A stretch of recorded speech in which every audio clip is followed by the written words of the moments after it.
తిరుపతి నగరంలోని municipal corporation కార్యాలయంలో సోమవారం నిర్వహించిన మీకోసం ప్రజా ఫిర్యాదుల పరిష్కరణ వేదిక కార్యక్రమంలో నగర ప్రజలు వివిధ సమస్యలపై కమిషనర్ కు వినతి పత్రం అందజేశారు.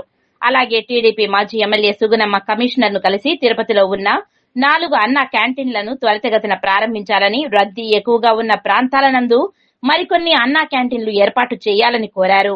1వ డివిజన్ ప్రాంతంలో ఉన్న సాయి విష్ణు లేఅవుట్ బాధితుల సమస్యలను 40 ఎకరాలలో 650 ప్లాట్లు, వాటిలో 9 ఎకరాల పార్క్ కి ఇస్తే దానిలో 5 ఎకరాలను వైసీపీ నాయకులు, కార్పొరేటర్లు కబ్జాలు చేశారని బాధితులకు అండగా మాజీ ఎమ్మెల్యే సుగుణమ్మ నగరపాలక సంస్థ కమిషనర్ కు ఫిర్యాదు చేశారు.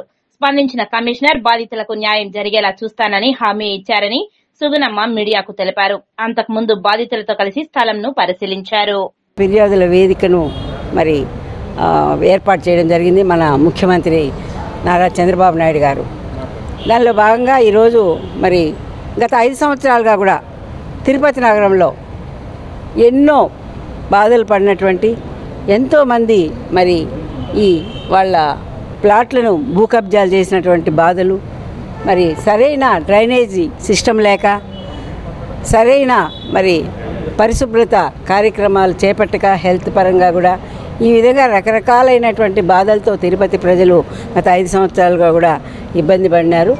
దాన్ని తెలియజేయాలని ఈ రోజున మరి సాయి విష్ణు లేఅవుట్ మన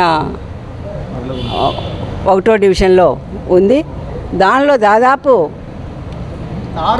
650 ప్లాట్లు, అందరూ కూడా మరి ఎంప్లాయీస్ అందరూ కూడా ఉన్నారు. దాంట్లో వాళ్ళ లేఅవుట్లో ఇంతవరకు కూడా ఆ లేఅవుట్లో మరి 4 పార్కులు ఉంటే 4 పార్కులు కూడా కబ్జాలకు గురై మరి అక్కడ ఉన్నటువంటి సిమెంట్ రోడ్లు కూడా వేసేయడం జరిగింది ఆ పార్కుల్లో.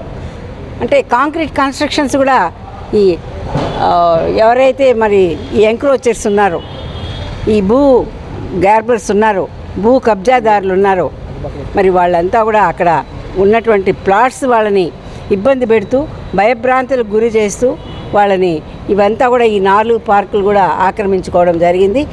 మేము ప్రతిపక్షంలో ఉన్నప్పుడు కూడా మరి దాని గురించి కూడా అప్పుడు కమిషనర్ కానివ్వండి వారికి కూడా విన్నవించడం జరిగింది. అయినా కూడా ఏ మాత్రం కూడా వాళ్ళకి న్యాయం జరగకపోగా కూడా ఇప్పటికి కూడా వాళ్ళు మరి ఇంకా కూడా కబ్జాకు గురవుతూ, ఎంక్రోచ్మెంట్కి గురవుతున్నటువంటి ఆ లేఅవుట్ బాధితులంతా కూడా విచ్చేసి ఈ రోజున కమిషనర్ గారికి కూడా కంప్లైంట్ ఇవ్వడం జరిగింది.